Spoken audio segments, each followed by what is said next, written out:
The getCustomerInfo method in the customer class has two versions, or two overloads. Now, I covered this version of the overload, this overload method, in a different video. Now I want to talk about this one. Does a very similar sort of thing, but uses an entirely different declaration of the method. Because what this does is this returns the customer information in an array. And as you can see, I'm defining it as by reference. So the calling code is going to create an array, pass it by reference to this method, and then this method can then change the values of the different elements of the array. So it uses the XML reader object, the createFactory method, in order to retrieve the file of a particular customer. And then it reads each of the elements, and this is going to store the customer ID in the 0th element of the array, which is the first element. It's 0 based. This is going to put it in the second element, third element, fourth element, fifth element, and sixth element. Okay, so just keep in mind that arrays, like many objects in C#, are 0 based.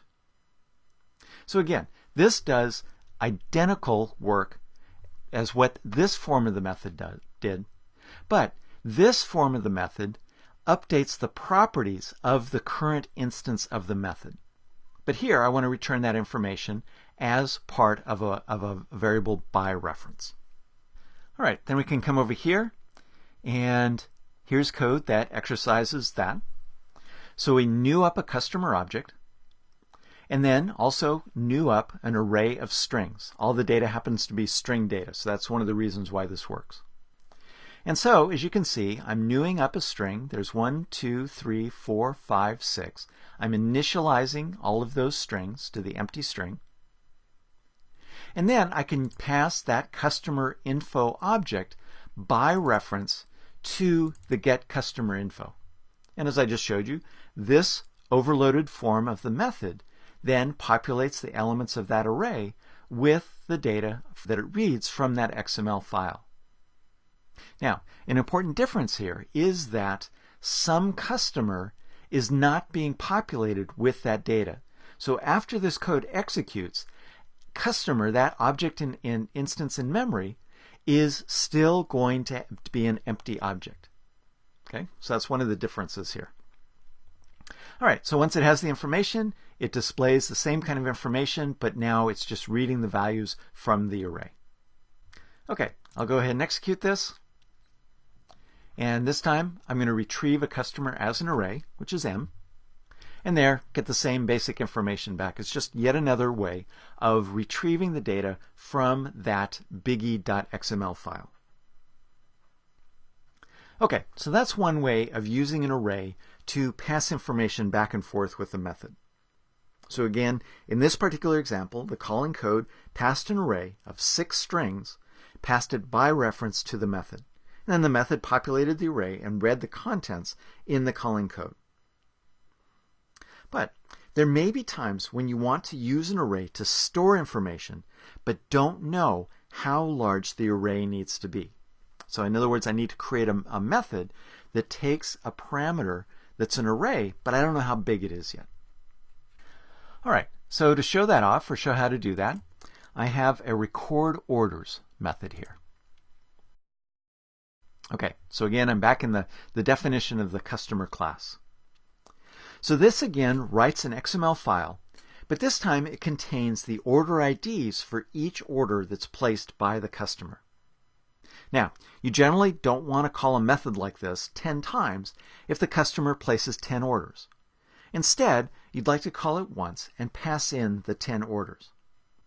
But what happens if the next customer only places 5 orders?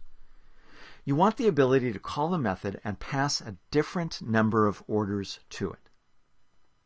And the way you can do this is by using what's called a parameter array.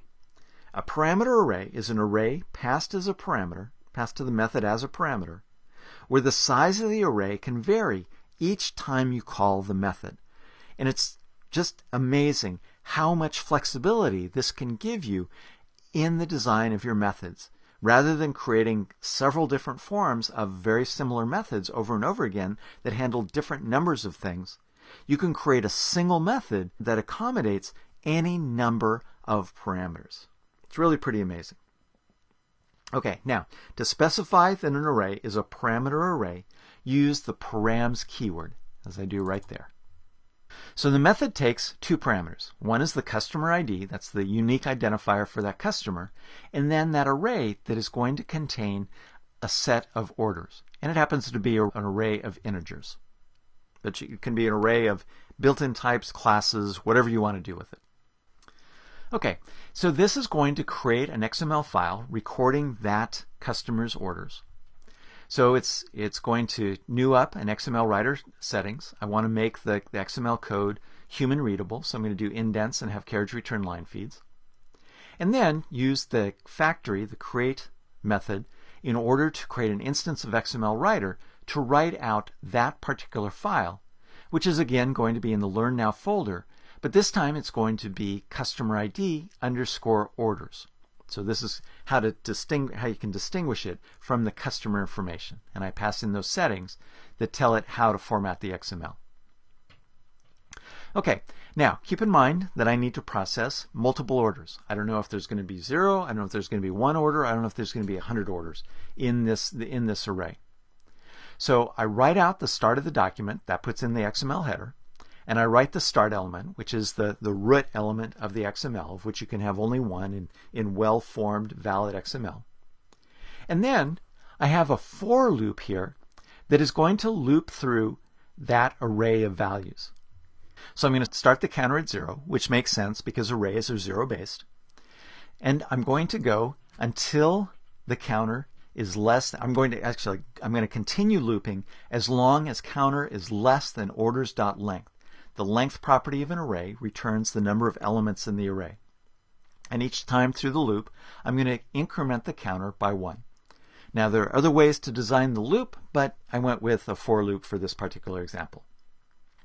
So for each element in that orders array, I'm then going to start an element called order. I'm going to write out the customer ID and write out the order ID. And here I need to reference an element of the array. And so I'm going to use counter as the index into the array, which is why I started at 0. And then I'm going to convert that to a string, because all XML is ultimately strings.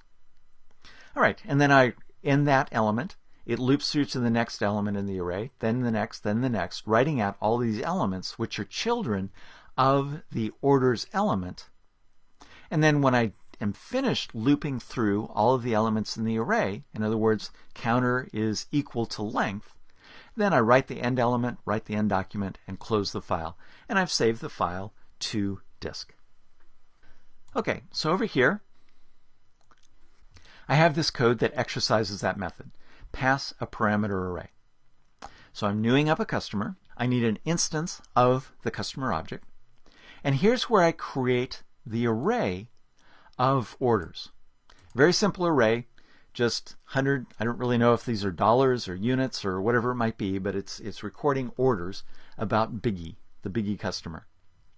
So this is the array.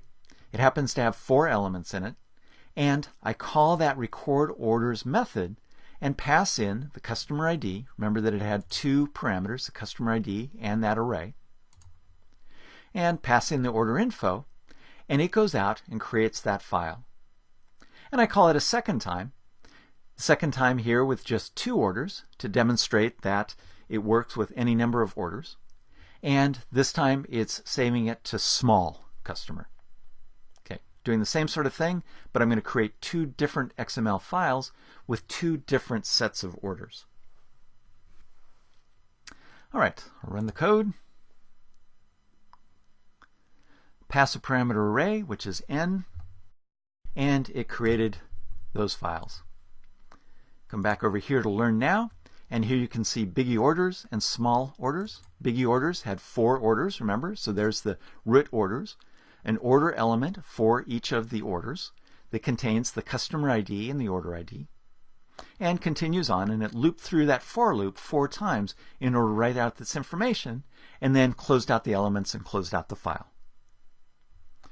Then if I come back over here, I can also look at small orders. There were just 2 for that company, and so it looped through and created that form of XML.